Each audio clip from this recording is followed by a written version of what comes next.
Europe को हम लोग आज बहुत सिविलाइज समझते हैं, बहुत ही वेल कल्चर्ड, वेल मैनर्ड समझते हैं। इतना कि इससे ज़्यादा डेवलप रीजन कोई और नहीं।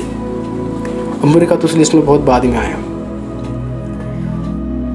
पहले तो सिर्फ यूरोप ही था।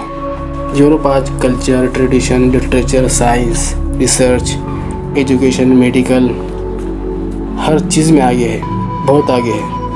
इनका एजुकेशन सिस्टम, इनकी इमारतें, इनके अस्पताल, इनकी सड़कें, नौकरियां, इन लोगों का रहन सहन, ये सब हम लोगों को बहुत अट्रैक्ट करता है। दुनिया का हर पिछड़ा देश, हर डेवलपिंग देश खुद को यूरोपियन देशों जैसा बनाना चाहता है। यहाँ एजुकेशन सिस्टम बहुत ही कमाल का है। सिर्फ इंग्लैंड में ही 40 से ज़्यादा यूनिवर्सिटियाँ हैं और कई कॉलेजेस। इन यूनिवर्सिटियों में दुनिया के एक्सपर्ट से एक्सपर्ट टीचर्स पढ़ाते हैं, जिनसे पढ़ने के लिए दुनिया के हर हिस्से से स्टूडेंट्स आते हैं। हर सब्जेक्ट पर यहाँ पर हज़ारों किताबें मिलेंगी, हज़ारों आर्टिकल्स मिलेंगे। इसी तरह का हाल दूसरी यूरोपियन कंट्रीज़, रूस, फ्रांस, स्पेन, जर्मनी और इटली का है। लेकिन अहम सवाल यह है कि क्या यूरोप हमेशा से ही ऐसा था, ऐसा well cultured, well civilized, well mannered था? तो इसका जवाब मैं आपको देना चाहूँगा कि ऐसा बिल्कुल भी नहीं था। तो चलिए जानते हैं यूरोप के मिडिल एज हालात के बारे में। यूरोप सदियों तक वहशत, जहालत, दरिंदगी में पड़ा था। यहाँ तमीज़, तहज़ीब, अखलाक, एथिक्स का कोई कंसेप्ट ही नहीं था। 8वीं सदी में मुसलमान स्पेन पहुँचे और इसके 100 साल बाद उस इस्लाम में दाखिल हुए। मुसलमान अपने साथ history, philosophy, science, literature, mathematics और भी कई सारे लर्निंग सिस्टम ले गए। रफ्ता रफ्ता learning platform, learning systems Germany, Italy, France और दूसरे देशों में पहुँचे और 12वीं सदी तक यूरोप में शिक्षा हासिल करने का रुझान बहुत हद तक बढ़ गया। दिन ब दिन ये शौक़ बढ़ता ही गया और यहाँ तक कि 16वीं सदी में एक रिफॉर्म हुआ, जिसे प्रोटेस्टेंट रिफॉर्म से जाना जाता है और इसे यूरोप का दूसरा जन्म भी कहते हैं। यूरोप के मीडियल हालात जानने के लिए हम पहले कुछ राइटर्स के आर्टिकल देखते हैं। डॉक्टर विलियम ड्रैपर ने लिखा है कि मिडिल एज में यूरोप के ज़्यादातर हिस्सा बयाबानों, वीरानों, जंगलात पर मुश्तमिल था। कहीं कहीं राहिबों की खानखाहें, छोटी छोटी बस्तियाँ आबाद थी। दलदलें बहुत थी, गलाज़त, गंदगी, कूड़ा कचरा हर जगह था। लंदन और पेरिस जैसे शहरों में लकड़ी के मकानात हुआ करते, जिनकी छत घास से बनी होती। चिमनी, रोशनदान, खिड़कियों का कोई सिस्टम नहीं था। लोग घास पर ही सो जाते और भैंस के सींग में शराब डालकर पीते। साफ सफाई का कोई ख्याल नहीं था। गंदे पानी को निकालने के लिए नाली वगैरह कोई रिवाज नहीं था। गलियों में इंसानी विष्ठा के ढेर लगे रहते।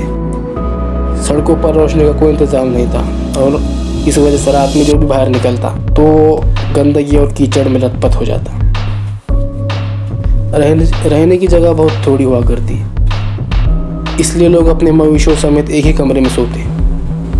नागरिक एक ही ड्रेस कई महीनों तक पहनते और जाहिर सी बात है वो शदीद मैला और बदबूदार हो जाता। ये तो सादे लोगों की बात थी। पोप, जो उनके मजहबी पादरी होते हैं, जो मजहबी बाप होते हैं, उन लोगों का हाल आम लोगों से भी ज़्यादा गंदा था।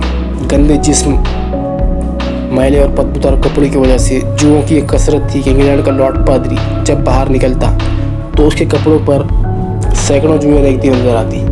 गरीबी का यह हाल था कि लोग सब्जियां, पत्ते और पेड़ों की छालें उबाल कर खाते। मिडिल क्लास लोग हफ्ते में एक बार घर में चिकन बनाने को अय्याशी समझते थे। 1030 में लंदन में ड्राउट आया, जिससे बहुत तबाहकुन हालात पैदा हुए। इसकी तबाही का अंदाज़ा इस बात से लगाया जा सकता है कि इन दिनों लंदन के बाज़ारों में इंसानों का गोश्त भी बिकने लगा था। फ्रांस के एक दरिया के किनारे इंसानी गोश्त की बहुत सी दुकानें आबाद हो गई थी। जहाँ के बड़े बड़े लोग उम्रा तो बस अय्याशी, शराब, जुआ, इन जैसी चीज़ों में मगन थे। जागीरदारों के किले डाकुओं के अड्डे बन गए थे। अगर कोई मुसाफिर उनकी हदूद से गुजरता तो ये उसे उठा लाते, इसे मारते, पीटते और उससे पैसे ऐंठते और पैसे निकलवाने के लिए इस पर तरह तरह के जुल्म करते। आज दुनिया को खूबसूरत सड़कें, बड़ी बड़ी ऊंची ऊंची इमारतें, खूबसूरत खूबसूरत एयरपोर्ट, बेहतरीन पब्लिक ट्रांसपोर्ट सिस्टम और महंगी और बेइंतहा दिलकश गाड़ियाँ बना के दिखाने वाले यूरोप के पास मिडिल एज में सड़कें तक न थी। ट्रांसपोर्ट के लिए बैलगाड़ी, गधे, कच्चे इस्तेमाल होते। जंगलों और पहाड़ों में ऐसे डाकू भी बसते थे जो आदमखोर थे। महामारियाँ तो बिल्कुल आम थी। सिर्फ 10वीं सदी में 10 तबाहकुन कहत, इसया ड्रॉट और 13 महामारियाँ फूटी। लोग मक्खियों की तरह मारे गए। शहर संडास सभी बदतर थे। सुजाक, साइफिली जैसी बीमारियाँ बिल्कुल आम थी और ये बीमारी वहाँ के कुछ पोप को भी थी। अब आप अंदाज़ा लगा सकते हैं कि पोप क्या थे वहाँ पर। इनमें मजहबी वफादारी, ईमानदारी, सच्चाई का नाम का कोई चीज़ बाकी नहीं थी। लोगों के लिए सूद लेना, ब्याज देना बिल्कुल हराम था। लेकिन पोप का बैंक लोगों को भारी रेट पर खरीद दिया करता। डॉक्टर विलियम ड्रेपर 1877 में रोम गया। वहाँ तकरीबन हर जगह गंदगी के ढेर और गंदे पानी की घड़ी से देखने को मिले। 17वीं सदी में बर्लिन की हालत थी कि बाज़ारों गलियों में कचरे के ढेर पड़े मिलते।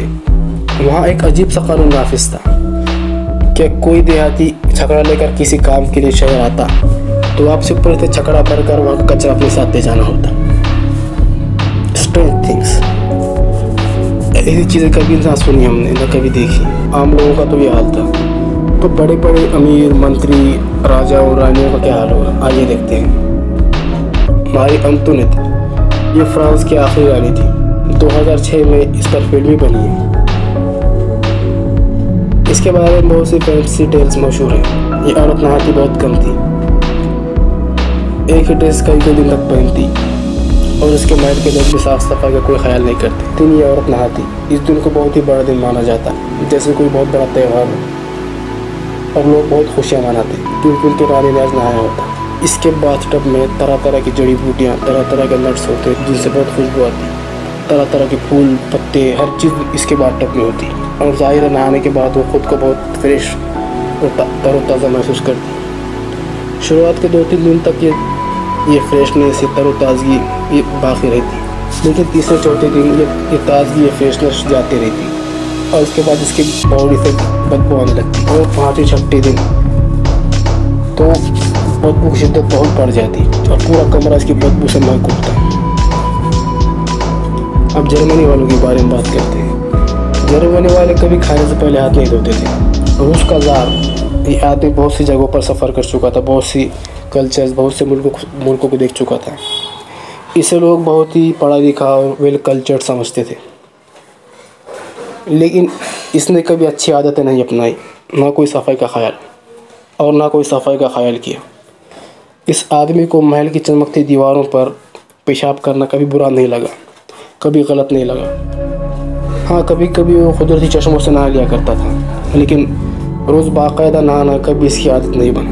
इंग्लैंड के किंग्स के पास एक पर्सनल बटवाइपर हुआ करता था। इनका काम था कि जब किंग संडास से फारिग हो जाए तो बटवाइपर इसे साफ करें।